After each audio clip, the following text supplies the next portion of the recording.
8월 5일 화요일입니다. 사도행전 10장 편견을 허무시는 하나님이라는 주제로 말씀을 나누겠습니다. 먼저 기도로 시작하십시오. 성경을 일에 삼읽기 바랍니다. 꾸준한 용성을 여는 당신의 생을 변화시킵니다. 사도행전 10장은 하나님의 구원이 유대인뿐만 아니라 이방인에게도 임한다는 놀라운 계시를 담고 있습니다. 이방인 고넬료의 회심 사건을 통해 사도 베드로와 초기 교회는 주님의 명령, 땅끝까지 증인이 되라는 말씀에 순종하며 편견의 벽을 허물게 됩니다. 첫 번째, 하나님께서 기억하시는 삶. 가이사랴에 고넬료라는 로마 백부장이 있었습니다. 그는 이방인이었지만 온 가족과 함께 하나님을 경외하며 기도하고 구제하는 경건한 삶을 살았습니다. 당시 로마 군인으로서 유대인들을 지배하던 위치에 있었음에도 그는 백성을 돕고 하나님께 기도하는 삶을 선택했습니다.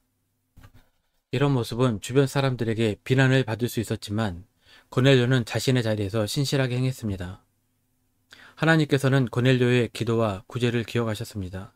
천사가 나타나 내 기도와 구제가 하나님 앞에 상달되었다고 전하며 욥바에 있는 베드로를 청하라고 지시합니다. 여기서 상달되었다는 표현은 성전 제사 때 연기가 하늘로 올라가는 것처럼 고넬료의 삶이 하나님께 드려진 예배였음을 보여줍니다. 하나님은 우리의 사회적 지위나 배경이 아니라 우리의 마음과 행위를 보십니다. 우리의 삶도 고넬료처럼 기억되기를 소망합니다.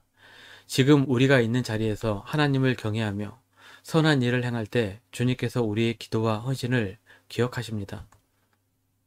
선을 행하되 낙심하지 말지니 때가 이름에 거두리라 라는 말씀을 기억하며 작은 일에도 충성하는 우리가 되기를 바랍니다.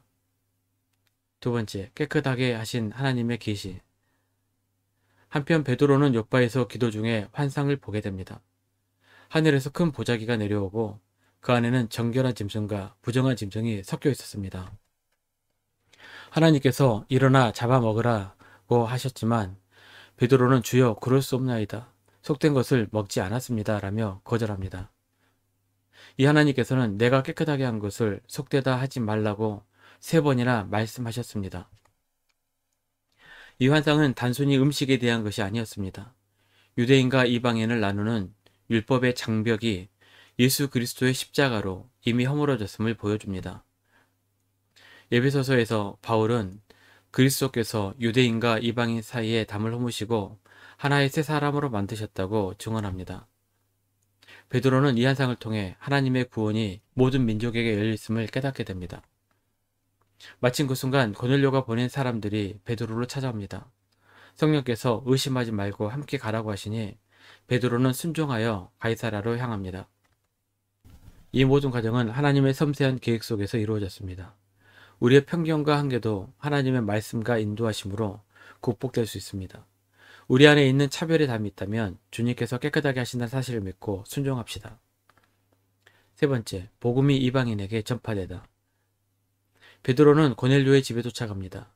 고넬료는 친척과 친구들을 모아 기대 속에서 기다리고 있었습니다. 베드로가 들어가자 고넬료는 엎드려 절하지만 베드로는 나도 사람이다라며 일으켜 세웁니다. 복음을 전하는 자는 자신을 높이지 않고 오직 복음만 드러내야 함을 보여줍니다. 베드로는 유대인으로서 이방인과 교제하는 것이 전통적으로 금지되었음을 언급하며 하나님께서 아무도 속되다 하지 말라고 하신 계시를 통해 이 자리에 왔다고 설명합니다. 그리고 예수 그리스도의 복음을 전하기 시작합니다. 예수님은 만유의 주로서 선한 일을 행하시고 십자가에 죽으셨으며 4일 만에 부활하셨음을 증언합니다. 이 복음은 유대인뿐만 아니라 모든 사람에게 주어진 생명의 말씀입니다. 우리는 복음을 전할 때 사람을 차별하지 말아야 합니다. 베드로처럼 하나님의 계시를 따라 순종하며 모든 이웃에게 예수님의 사랑을 전하는 통로가 되어야 합니다. 우리의 말과 행동으로 복음이 드러나길 소망합니다. 네 번째, 성령의 임하심과 구원의 확증. 베드로가 복음을 전하는 중 놀라운 일이 일어납니다. 성령께서 말씀을 듣는 모든 사람에게 임하셨고 그들은 방언으로 하나님을 높였습니다. 베드로와 함께 온 유대인들은 이방인에게도 성령이 부어진 것을 보고 놀랐습니다.